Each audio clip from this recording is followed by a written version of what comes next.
Hello everyone, आप सभी का स्वागत है कोचिंग अड्डा के ऑफिशियल यूट्यूब चैनल पर। कैसे हो आप सब लोग? आई होप सो सभी अच्छे होंगे और सभी की तैयारी बेहतर तरीके से चल रही होगी। जैसा कि आप सब लोगों को पता है, मैं रोज़ आपके लिए एनिमल हस्बेंड्री की MCQs लेकर आती हूँ और ये सीरीज़ जो है अपनी कंटिन्यू चल रही है। इसके साथ साथ मैं आप लोगों को एक इन्फॉर्मेशन और दे दूँ कि अभी तक तो अपनी रिकॉर्डेड फॉर्म में ये चल रहे थे क्वेश्चंस की सीरीज़ जो थी। अब मैं कल से आपके लिए राइट सुबह 9 बजे लाइव अपने ये सीरीज स्टार्ट करेंगे। तो ज़्यादा से ज़्यादा इस वीडियो को अपने फ्रेंड्स के साथ शेयर करो, ग्रुप में शेयर करो, ताकि ज़्यादा से ज़्यादा बच्चे जुड़ पाए और अपनी जो क्लास है वो पूरी तरह इफ़ेक्टिव बन पाए। तो याद रखना, कब मिलेंगे अपने? कल सुबह 9 बजे अपने लाइव मिलेंगे। टाइमिंग बता देती हूँ, 1 मिनट।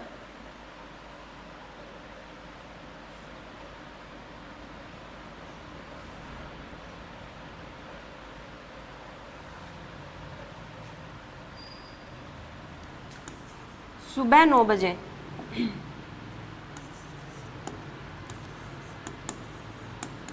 रेगुलर अपने 9 AM पर अपने रोज़ मिलेंगे और अपने लाइव क्लास, क्योंकि लाइव का थोड़ा वो इफेक्टिव थोड़ा अच्छा होता है। आप सब लोग भी बोलते हो मैडम लाइव क्लासें, तो अब मैं लाइव स्टार्ट करूँगी। तो इसके लिए अगर आप बच्चे ज़्यादा से ज़्यादा जुड़ोगे, ज़्यादा से ज़्यादा अगर बच्चों को आप शेयर करोगे, तभी मैं लाइव ले पाऊँगी, नहीं तो फिर अदरवाइज रिकॉर्डेड फॉर्म में चलेगी। तो ज़्यादा से ज़्यादा अपने फ्रेंड्स को शेयर करना।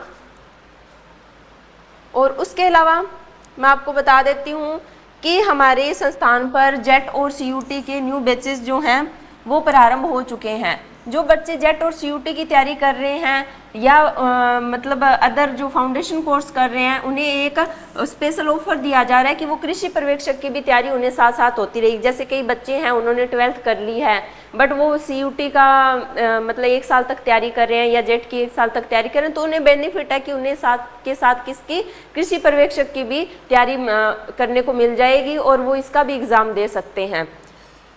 तो ये ऑनलाइन और ऑफलाइन दोनों मोड में अवेलेबल है। जो बच्चा ऑनलाइन लेना चाहता है वो ऑनलाइन कोर्स ले सकता है, ऑफलाइन लेना चाहता है वो ऑफलाइन ले सकता है।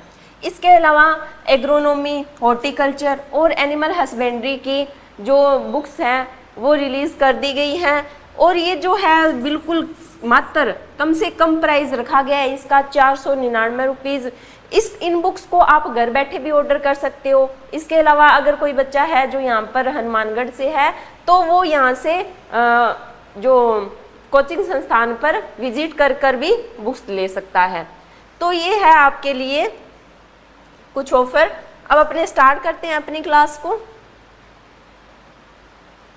क्लास को स्टार्ट करने से पहले अपने फ्रेंड्स के साथ शेयर कर दो, ग्रुप में भी शेयर करो, ताकि ज़्यादा से ज़्यादा बच्चे जुड़ पाए।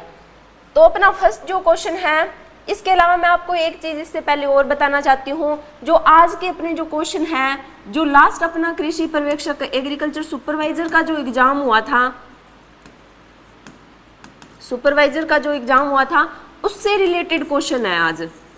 मतलब जो पैटर्न था ना, जो पैटर्न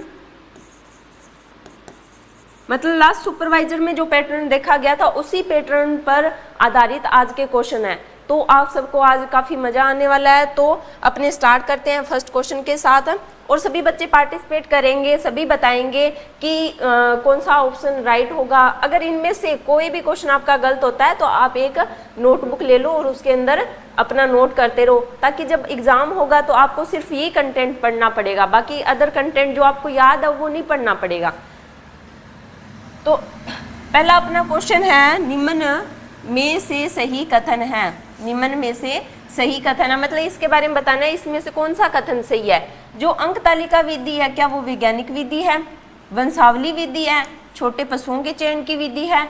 संतति विधि जो है, क्या वो नर पशुओं का चयन किया जाता है उससे? और प्रदर्शन वर्त विधि है, वो विजेता पशु के चयन के लिए की जाती है। तो बताओ इसमें से कौन सा जो ऑप्शन है अपना राइट होगा? क्या सारे के सारे ऑप्शन राइट हैं, या फिर A, B, D राइट हैं, या फिर A, B, C, या फिर A, C, D? तो बताओ कौन सा ऑप्शन इसमें से राइट होगा। इन चारों कथनों में से बताना है कौन सा कथन सही होगा। उसके हिसाब से नीचे ऑप्शन दिए गए हैं, इनमें से बताना है कि कौन सा सही होगा कौन सा नहीं होगा। तो अपने बात करते हैं कि जो सिलेक्शन के जो अलग अलग मेथड होते हैं उनके अंदर जैसे अंक तालिका विधि थी, उसी को ही अपने क्या मानते हैं, वैज्ञानिक विधि मानते हैं। तो ए तो अपना सही है। फिर आती है वंशावली विधि। वंशावली विधि जो होती है, जिसे अपने पेडिग्री मेथड भी बोलते हैं, ये छोटे पशुओं के चयन के लिए बेस्ट है, तो ये भी अपना राइट है। फिर आती है संतति विधि। संतति यानी कि जो प्रोजनी जो मेथड है वो नर पशुओं के चयन के लिए यूज किया जाता है। इसे क्या बोला जाता है, साण सूचकांक मेथड भी बोला जाता है। फिर आता है प्रदर्शन वर्त विधि। ये किसके लिए, ये मेलों के अंदर यूज की जाती है। इसे क्या बोला जाता है, इसे क्या कहा जाता है, विजेता पशु के चयन की विधि है। यानी कि मेलों के अंदर जो विजेता होगा उसका चयन किसके द्वारा किया जाता है, प्रदर्शन वर्त विधि के द्वारा किया जाता है। तो चारों के चारों ऑप्शन जो है अपने राइट है। तो इस क्वेश्चन का जो राइट आंसर होगा वो होगा ए, बी, सी और डी, यानी कि फर्स्ट जो है वो इसका राइट आंसर होगा। ये कहाँ से क्वेश्चन उठाए हुए हैं, अपने सिलेक्शन मेथड से। नेक्स्ट क्वेश्चन पे मूव करते हैं।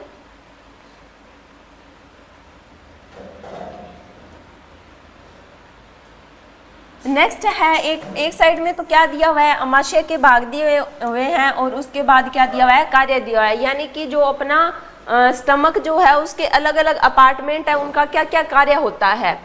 तो इनमें से कौन सा जो है वो सही मिलान किया गया है, यानी कि सही मिलान करना है अपने को, ये बताना है कि रुमेन जो है वो क्या कार्य करता है, रेटिकुलम क्या कार्य करता है, ओमेजम क्या कार्य करता है, एबोमेजम क्या कार्य करता है। उस हिसाब से उसके यहाँ पर ऑप्शन दिए गए हैं, तो यहाँ से आपको ऑप्शन चूज करने हैं। तो अपने देखते हैं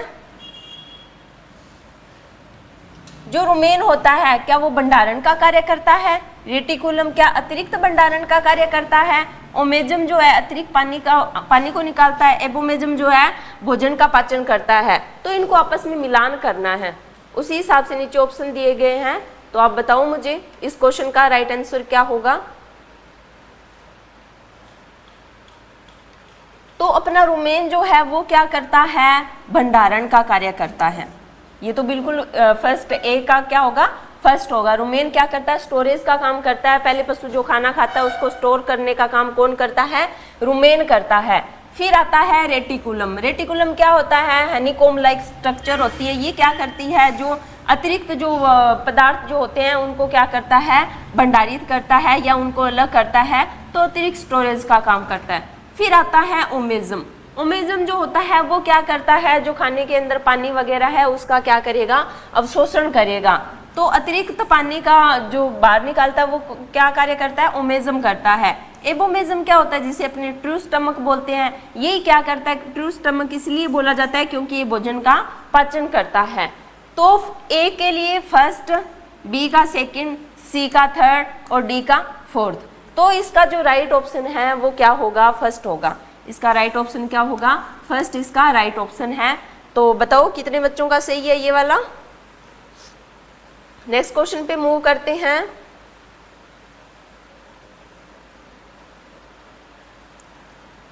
नेक्स्ट अपना क्वेश्चन है, निम्न में से सही कथन है।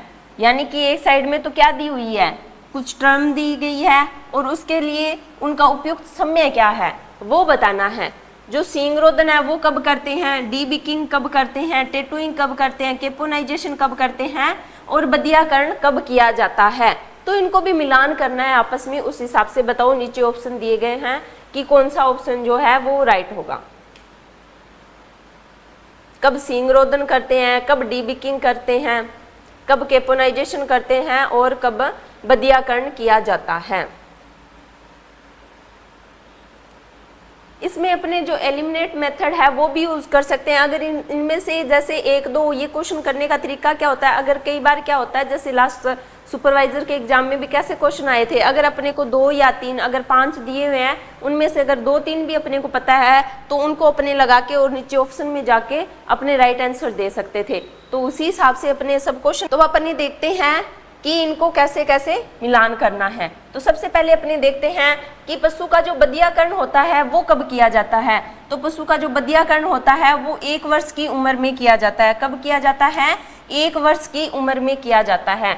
यानी कि अपने को देखना है ई ऑप्शन में 4th नंबर कहाँ का है, अपने को यहाँ पर मिल रहा है, यहाँ पर मिल रहा है। फिर उसके अलावा अपने बाकी सारे क्या हो गए, एलिमिनेट हो गए। दो अपने वैसे ही एलिमिनेट हो गए, दो अपने पास बचे हैं। फिर अपने देखते हैं कि जो डीबिकिंग होती है वो अपने कब करते हैं, वो अपने 1 माह की उम्र के में करते हैं। तो बी का क्या है, बी में तो सारे क्या दे रखे हैं, सेकंड दे रखे हैं, और ए में भी क्या दे रखे हैं, फर्स्ट ही दे रखे हैं। अब अपने किसके हिसाब से चूज कर सकते हैं, सी और डी के हिसाब से अपने चूज कर सकते हैं। तो इसके अलावा अपने देखते हैं जो केपोनाइजेशन होता है वो कब किया जाता है, जब जो मुर्गा जो होता है जब वो 10 माह का हो जाता है तब केपोनाइजेशन करते हैं, उसके अंदर बदियाकरण किया जाता है। तो अब अपने देखेंगे कि डी का 4th अपने को किस किस में मिल रहा है, सॉरी डी का 5th अपने को किस में मिल रहा है। तो इसमें 5th नहीं मिल रहा, बाकी तो 2 एलिमिनेट ही थे। अब अपने को सिर्फ इसमें देखना है और इसमें देखना है, तो यहाँ पर 3rd है, तो ये भी अपना ऑप्शन क्या हो गया, एलिमिनेट हो गया। अब अपने पास कौन सा बचा, सिर्फ 2nd ऑप्शन। तो अपना आंसर है क्या होगा, अगर अपने को इसमें से देखो 2 ही पता थे तो भी अपने क्या कर सकते हैं, इस क्वेश्चन के राइट आंसर तक जा सकते हैं। तो इस हिसाब से मैंने तुम्हें ये क्वेश्चन करके बताया कि किस हिसाब से अपने इस क्वेश्चन को कर सकते हैं। तो कौन सा था, ए सींग रोदन कब करते हैं, जब पशु कितने माह का हो जाता है, सॉरी कितने दिन का हो जाता है, 7 से 15 दिन का हो जाता है, तब अपने क्या करते हैं, पशु के अंदर सींग रोदन करते हैं। डीबिकिंग कब करते हैं, जब जो पक्षी जो है वो 1 माह का हो जाता है। टेटुइंग कब करते हैं, जब पशु 15 दिन का हो जाता है। बट जो केपोनाइजेशन है, जो मुर्गे का बदियाकरण है, वो कब करते हैं, जब मुर्गा 10 माह का हो जाता है। और बदियाकरण एनिमल के अंदर कब करते हैं, कास्ट्रेशन कब करते हैं, जब 1 वर्ष का हो जाता है। तो इस हिसाब से अपनों ने इसका ऑप्शन को एलिमिनेट कर भी देखा कि कैसे अपने राइट आंसर तक पहुंच सकते हैं। अगर अपने को 1-2 चीजें ही पता हो तो भी अपने राइट आंसर पता कर सकते हैं। तो इसका क्या होगा, 2nd जो है इसका राइट आंसर होगा। तो इसी हिसाब से तुम्हें बाकी के क्वेश्चन करने हैं। नेक्स्ट अपना क्वेश्चन है, निम्न में से सही कथन है, सही कथन बताना है। इसमें से विशेषताएं दे रखी है एक साइड में, तो एक साइड में क्या दे रखा है, पशु का नाम दे रखा है। यानी कि अगर भेड़ का प्रौढ़ नर है उसको क्या बोलेंगे, प्रौढ़ मादा को क्या बोलेंगे, बकरी की प्रौढ़ मादा को क्या बोलेंगे, और बकरी के प्रौढ़ नर को क्या बोला जाता है। तो इसको अपने देखते हैं कैसे मिलान करेंगे अपने इसका। इसमें देखो मेनली अपने को पता ही होता है, जो भेड़ का जो नर होता है उसको अपने क्या बोल देते हैं, रेम बोला जाता है या राम बोला जाता है। मैंने याद भी कराया था, जो राम होता है वो किसका, लड़के का नाम होता है, तो भेड़ का नर क्या कहलाता है, रेम कहलाता है। तो नर जो है वो किसके साथ, 2nd के साथ, भेड़ का नर क्या होता है, रेम होता है। जो मादा जो होती है उसको क्या बोला जाता है, इव बोला जाता है। तो अब देखो पहले अपने ऑप्शन पे चलते हैं। इसी हिसाब से ए का 2nd किस किस के अंदर है, ए में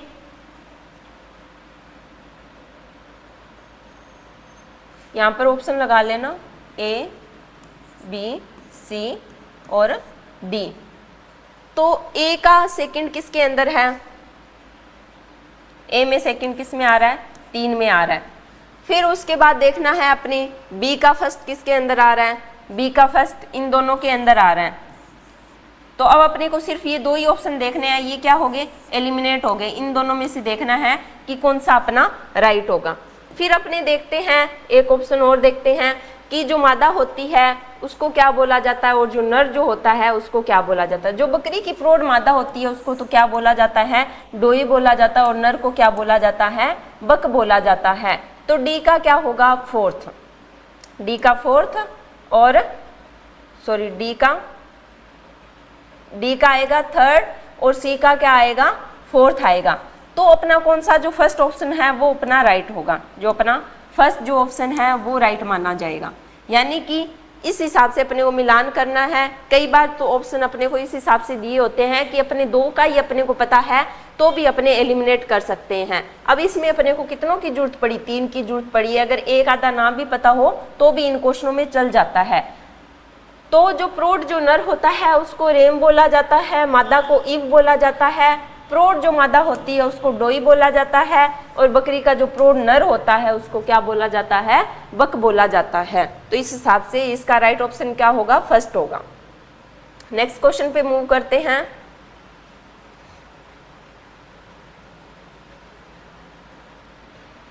नेक्स्ट अपना क्वेश्चन है निम्न में से सही कथन है। वैसे ही ये क्या है, इसके गुण दिए हुए हैं, मतलब अपने जो गुणांकन तालिका जो तैयार करते हैं उसमें पशु जो होते हैं उनके कौन कौन से गुणों को कितने कितने अंक दिए जाते हैं। तो जो डेयरी का जो गुण है उसको कितने दिए जाते हैं, सामान्य स्वरूप को कितने दिए जाते हैं, अयन तंत्र यानी कि दुग्धांग यानी कि दुग्ध के जो अंग होते हैं उनको कितनी मार्किंग दी जाती है, और जो शारीरिक क्षमता होती है उसको कितनी मार्किंग दी जाती है। तो इसी हिसाब से अपने को बताना है।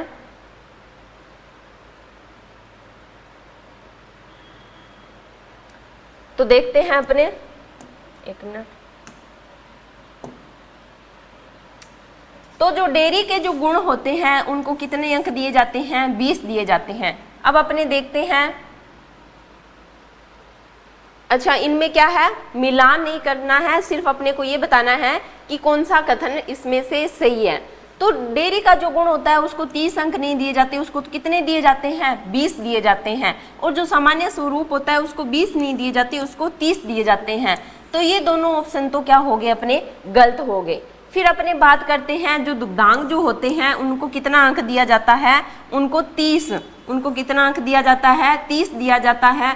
और पशु की शारीरिक क्षमता को कितना दिया जाता है, 20 दिया जाता है। तो ये दोनों ऑप्शन जो है अपने सही है। अब देखो सी और डी किसके अंदर दिया गया है, थर्ड के अंदर दिया गया है। सी और डी किस में दिया गया है, थर्ड के अंदर दिया गया है। तो अपने इस क्वेश्चन का राइट आंसर क्या होगा, सी डी होगा। इसमें मिलान नहीं करना था, बस ये दिए गए थे, इसमें से बताना था कि कौन सा ऑप्शन जो है वो राइट होगा। नेक्स्ट क्वेश्चन पे मूव करते हैं। निम्न में से चिन्हित करने की सभी विधियां स्थायी है। नीचे कुछ ऑप्शन दिए गए हैं, उसमें क्या दिया गया है, अपने जो चिन्हित करने की मेथड है वो अलग अलग दिए गए हैं। तो इसमें से बताना है किस ऑप्शन के अंदर सभी के सभी वो मेथड दिए गए हैं जो स्थायी होते हैं चिन्हित करने के, यानी कि वो परमानेंट रहते हैं। तो बताओ इसमें से first tattooing, painting, ear notching, branding. Second option है tattooing, ear notching, ear tagging. फिर आता है tattooing, branding, ear notching. Last अपना ऑप्शन है टैटूइंग, ईयर नोचिंग और पेंटिंग। तो बताओ इसमें से कौन सा ऑप्शन जो है वो राइट होगा।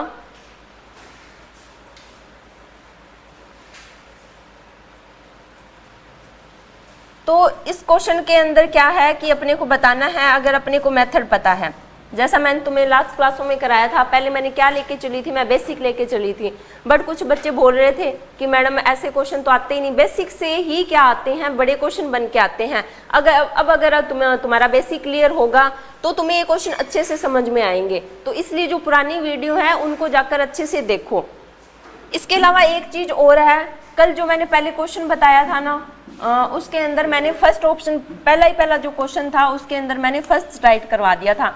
उसका जो सेकंड ऑप्शन है वो राइट होगा, वो मैंने गलती से बताते टाइम थोड़ी गलती होगी, तो उसका सेकंड होगा, मैंने बाद में देखा। तो इसमें क्या होगा, कौन सा ऑप्शन जो है वो राइट होगा। अपनी बात करते हैं चिन्हित करने की सभी विधियां कौन सी स्थायी है, परमानेंट मानेंगे।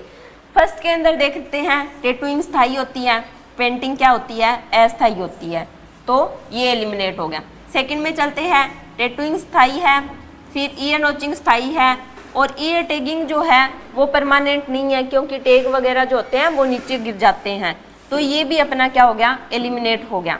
फिर अपने यहाँ पर टैटूइंग स्थायी है, ईयर नोचिंग भी स्थायी है, बट पेंटिंग अस्थायी है, तो ये ऑप्शन भी एलिमिनेट हो गया। तो इसमें से कौन सा ऑप्शन जो है अपना राइट होगा, जो थर्ड जो है, जो टैटूइंग जो होती है उसको भी अपने क्या बोला जाता है, स्थायी विधि है। ब्रांडिंग जो होती है वो भी स्थायी होती है, और जो ईयर नोचिंग होती है वो भी स्थायी होती है। ये परमानेंट होते हैं तीनों की तीनों मेथड। पेंटिंग जो होता है वो कैसा होता है, परमानेंट मेथड नहीं होता है।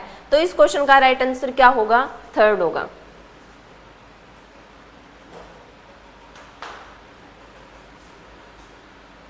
नेक्स्ट अपना क्वेश्चन है सही कथन नहीं है। एक साइड में क्या दे दिए, दांत दे दिए, और एक साइड में उनकी संख्या दे दी।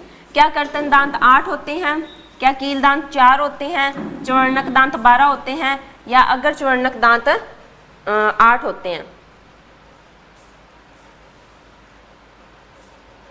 तो अपने बात करते हैं जो कर्तन दांत होते हैं वो कितने होते हैं, 4 जोड़ी होते हैं। तो संख्या में कितने होते हैं, 8 पाए जाते हैं।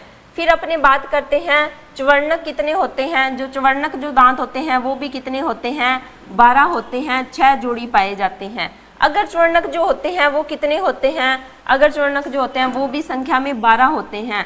और जो कील दांत होते हैं वैसे तो गाय भैंस में नहीं पाए जाते, बट जिन पशुओं के अंदर पाए जाते हैं जो मांसाहारी होते हैं उनके अंदर कितने पाए जाते हैं, 4 ही पाए जाते हैं।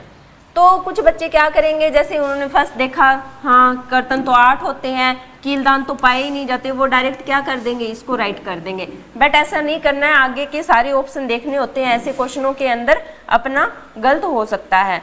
तो अगर चवर्णक जो होते हैं वो भी तो कितने होते हैं, 12 ही होते हैं। कील दांत जिन पशुओं के अंदर पाए जाते हैं तो उनके अंदर तो 4 ही पाए जाते हैं, अपने गाय भैंस में नहीं पाए जाते हैं तो उनमें 0 होंगे। बट उनके अंदर अगर पाए जाएंगे तो कितने पाए जाएंगे, 4 ही पाए जाएंगे। तो अगर चवर्णक तो क्या दे रखा है, सीधा सीधा ही गलत दे रखा है। तो इस क्वेश्चन का राइट आंसर क्या होगा, 4th होगा। नेक्स्ट अपना क्वेश्चन है, नेक्स्ट है एक साइड में तो क्या दे रखा है, सही मिलान करना है। एक साइड में तो पशु की दे रखे हैं और एक साइड में उनके गुणसूत्र संख्या दे रखी है। तो इनको मिलान करके बताना है, गाय में कितने गुणसूत्र होते हैं, भैंस में कितने होते हैं, भेड़ में कितने होते हैं, मुर्गी में कितने होंगे, ऊंट में कितने होते हैं और सूअर के अंदर कितने होते हैं। तो ये अपने को मिलान करना है। पहले तो अपने वैसे ही करेंगे एलिमिनेट मेथड, क्योंकि लगभग क्या होता है, जैसे फर्स्ट सेकंड तो राइट होता है तो तुम नीचे से लगा करो भी, नीचे जो ऑप्शन है वो जिसके साथ मिलान होगा तो डायरेक्ट क्या निकल जाता है, आंसर निकल जाता है। बाकी मत्थापच्ची करने की इतनी जरूरत नहीं पड़ती। अगर फर्स्ट से देखते हैं तो अपने को ज्यादा ऑप्शन देखने पड़ते हैं। तो इसके अंदर अपने सबसे पहले चलते हैं, अपने को मेनली किसका पता है, गाय के अंदर कितने होते हैं, गाय के अंदर तो 60 पाए जाते हैं। भैंस के अंदर कितने होते हैं, 48 होते हैं। फिर अपने बात करें भेड़ की, तो भेड़ के अंदर कितने होते हैं, 54 पाए जाते हैं। और अपनी जो मुर्गी होती है उसके अंदर गुणसूत्र कितने होते हैं, 78 पाए जाते हैं। ऊंट के अंदर कितने होते हैं, 74। और सूअर के अंदर कितने होते हैं, 38 होते हैं। तो गाय जो है उसके अंदर देखो, ए के अंदर 6 सारों के अंदर दे रखा है, बी के अंदर 5 सब में दे रखा है। फिर अपने चलते हैं सी पर, सी के अंदर कितना दे रखा है, 4th नंबर। 4th नंबर सिर्फ फर्स्ट सेकंड में है। 2 ऑप्शन क्या हो गए अपने, एलिमिनेट हो गए। 2 ऑप्शनों पे अपने काम करना है। डी के अंदर क्या आएगा, डी के अंदर 3rd, ये भी इसके अंदर सेम रहा। फिर अपने चलते हैं ई के अंदर। ई जो है ऊंट के गुणसूत्र संख्या कितनी होती है, 74 होती है, यानी कि सेकंड जो है अपना राइट होगा। तो इसमें से अगर अपने ऐसे बात करें, अगर तुम पीछे अगर नीचे से अगर मिलान करने लगते तो डायरेक्ट तुम्हारा राइट आंसर निकल जाता। कैसे निकल जाता राइट, बताती हूँ। जैसे फर्स्ट में तो ऑप्शन दिए गए, अब अपने को अगर सूअर और ऊंट का पता होता कि सूअर के तो कितने हैं, 38 हैं। सूअर के कितने हैं, सूअर के गुणसूत्र संख्या कितनी होती है, 38 होती है। और ऊंट की कितनी होती है, ऊंट की 74 होती है। तो 38 जो एफ ऑप्शन है उसके अंदर फर्स्ट किस किस के अंदर आ रहा है, 2 के अंदर ही आ रहा है। फिर अपनी बात करें ऊंट के अंदर 78 है, तो किसमें जो सेकंड जो होगा, सूअर के अंदर ई के अंदर क्या आएगा, सेकंड आएगा। तो ये वाला जो अपना सेकंड जो ऑप्शन था वो सीधा ही डायरेक्ट ही राइट हो जाता अगर अपने को इसका पता होता तो। बाकी तो सब में क्या आ रहे हैं, लगभग सेम ही आ रहे हैं। तो इस क्वेश्चन का राइट ऑप्शन जो है क्या होगा, सेकंड होगा। नेक्स्ट अपने चलते हैं, अब अपने को क्या दे रखा है, एक साइड में तो मध्यकाल दे रखा है, यानी कि हीट पीरियड दे रखा है, और एक साइड में पशु दे रखे हैं। तो अपने को बताना है कि किस पशु के अंदर मध्यकाल हीट पीरियड कितने कितने दिन का होता है। तो ये चीज़ अपने को बतानी है। तो बताओ, भैंस के अंदर कितना होता है, गाय के अंदर कितना होता है, बकरी के अंदर कितना होता है, भेड़ के अंदर कितना होता है, ऊंट के अंदर कितना होता है। पहले तो इनको क्या करो, आपस में मिलान करो और फिर नीचे से ऑप्शन देख के बताओ।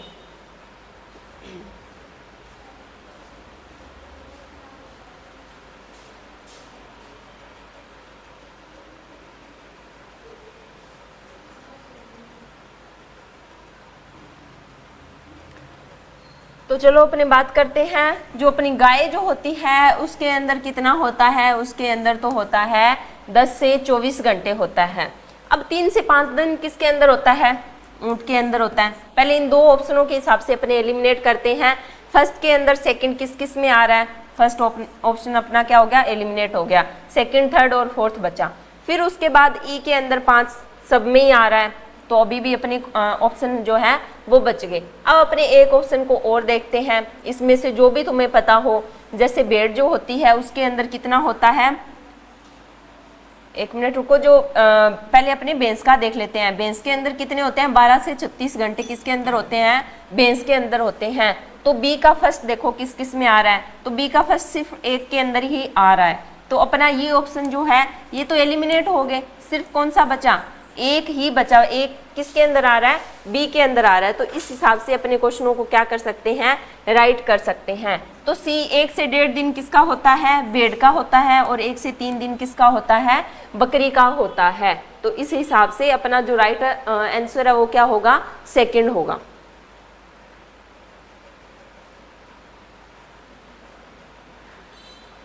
नेक्स्ट है अपना क्वेश्चन, सही मिलान करें। यानी कि एक साइड में तो क्या दे रखा है? पशु दे रखे हैं, और एक साइड में उनका गर्भकाल यानी कि जो गेस्टेशन पीरियड है वो दे रखा है। तो इनको आपस में मिलान करना है कि किस पशु के अंदर कितना गेस्टेशन पीरियड होता है, कितनी उसकी गर्भकाल की अवधि होती है। तो उसी हिसाब से नीचे ऑप्शन दिए गए हैं। तो बताओ इसका राइट आंसर क्या होगा? गाय में कितना गर्भकाल होता है? भैंस जो होती है उसमें कितना होता है? भेड़ में कितना होता है? बकरी में कितना होता है? ऊंट में कितना होता है? सूअर में कितना है? और घोड़े के अंदर कितना कितना गर्भकाल की अवधि पाई जाती है। तो मेनली अपने को पता ही है, जो गाय जो होती है उसमें तो कितनी होती है? 281 दिन होती है। भैंस के अंदर कितनी गर्भकाल अवधि पाई जाती है? 310 दिन पाई जाती है। फिर अगर अपने बात करें, अपना जो सूअर होता है उसकी सबसे कम होती है, कितनी होती है? 114 दिन होती है। तो इस हिसाब से अपने पहले एलिमिनेट करते हैं। ए के अंदर जो 7th है, सबके अंदर 7th आ रहा है, बी के अंदर 6 आ रहा है, क्योंकि सभी को पता होता है। फिर इसने सी के अंदर भी सेम दे दिया और डी के अंदर भी सेम दे दिया। तो अब अपना क्वेश्चन कहाँ से निकलेगा? ई, एफ और जी से निकलेगा। अब एफ के अंदर देखो, एफ के अंदर सेकंड कहाँ पर आ रहा है? सिर्फ इन दो ऑप्शन के अंदर आ रहा है। तो बाकी क्वेश्चन क्या हो गए? अपने एलिमिनेट हो गए।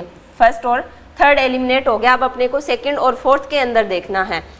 तो अब अपनी बात करते हैं, भेड़ के अंदर तो क्या होता है? 147 दिन होता है, और बकरी के अंदर कितना होता है? 151 दिन होता है। अब अपने को पता है सबसे ज्यादा किसके अंदर होता है? ऊंट के अंदर होता है। तो ऊंट के अंदर कितना होता है? 390 दिन होता है। ऊंट के अंदर कितना पाया जाता है गेस्टेशन पीरियड? 390 दिन। तो ई का क्या है? Third number. ई में जो थर्ड नंबर कहाँ पर मिल रहा है? यहाँ पर थर्ड नंबर नहीं है, तो ये ऑप्शन भी अपना क्या हो गया? एलिमिनेट हो गया। अब अपने पास सिर्फ क्या बचा? लास्ट ऑप्शन बचा। इस आधार पर भी अपने राइट आंसर तक जा सकते हैं। तो इसके अंदर क्या होगा? पीछे घोड़ा बच गया। घोड़े का कितना होता है? 340 दिन होता है। तो ये है अपना राइट आंसर। फोर्थ इसका राइट आंसर होगा। नेक्स्ट क्वेश्चन है। नेक्स्ट क्वेश्चन में क्या दिया गया है? सही मिलान करना है। इसमें भी क्या करना है? मिलान करना है। एक साइड में अपने को पशु दे रखे हैं और एक साइड में उनका टेम्परेचर, बॉडी टेम्परेचर दे रखा है। कितना कितना बॉडी टेम्परेचर होता है? तो गाय भैंस में कितना होता है? भेड़ में कितना होता है? मुर्गी में कितना होता है? और ऊंट के अंदर कितना होता है?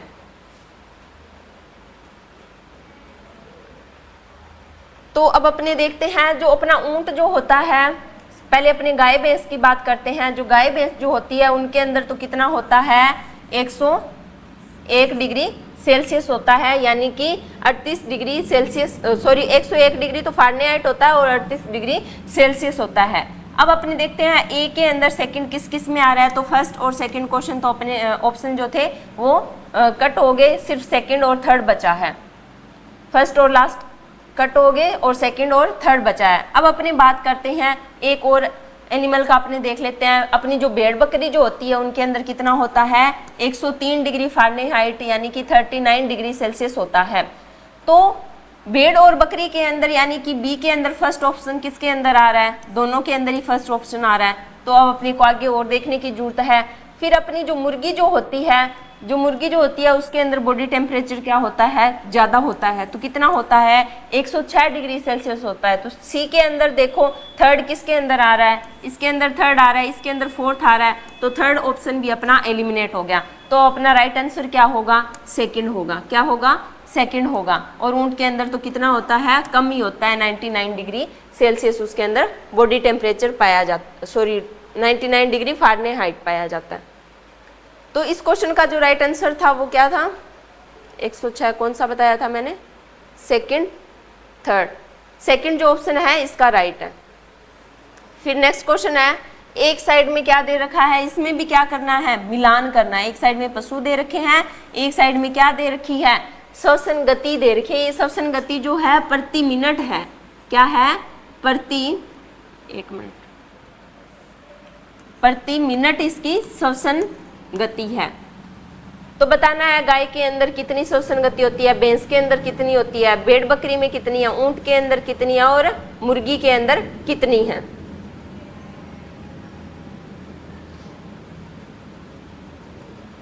तो इसमें अपने बात करें, जो गाय जो होती है उसके अंदर श्वसन गति कितनी होती है, 12 से 16 प्रति मिनट होती है। तो ए के अंदर तो क्या दे रखा है, 5। तो लास्ट वाला ऑप्शन अपना क्या हो गया, एलिमिनेट हो गया। अब अपने फर्स्ट, सेकंड और थर्ड बचा है। फिर अपनी बात करते हैं भैंस। भैंस की कितनी होती है, 14 से 18 होती है। 14 से 18 भैंस की होती है। फोर्थ किस किस के अंदर है, इन तीनों में से, इन फर्स्ट और सेकंड के अंदर है, थर्ड फिर अपना एलिमिनेट हो गया। अब अपने पास क्या बचे, 2 ही ऑप्शन बचे। अब अपनी बात करते हैं भेड़ बकरी।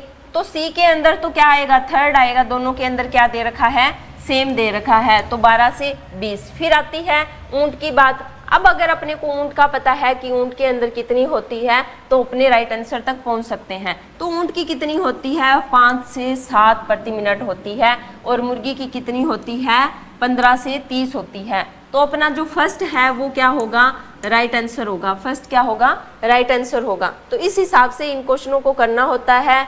ये क्वेश्चन जो थे लास्ट ईयर नहीं, जो लास्ट सुपरवाइजर का एग्जाम हुआ था उसमें इसी पैटर्न पर क्या पूछे गए थे, अपने से क्वेश्चन पूछे गए थे। और इन क्वेश्चनों को ऐसे टैकल करना था कि अपने को अगर 2 पता है, 3 पता है, तो अपने एलिमिनेट कर करके क्या पहुंच सकते हैं, राइट आंसर तक पहुंच सकते हैं। ऐसे क्वेश्चनों में जरूरी नहीं होता कि अपने को सारे के सारे जो उसके हैं अपने को राइट आंसर पता होना चाहिए। बस अगर एक आधे का अपने को पता है तो अपने नीचे ऑप्शन के हिसाब से एलिमिनेट कर कर राइट आंसर तक पहुंच सकते हैं। तो इन क्वेश्चनों को ऐसे टैकल करना था। कुछ बच्चे ऐसे बोल रहे थे, कमेंट कर रहे थे कि मैडम ऐसे क्वेश्चन थोड़ी ना आते हैं सुपरवाइजर में।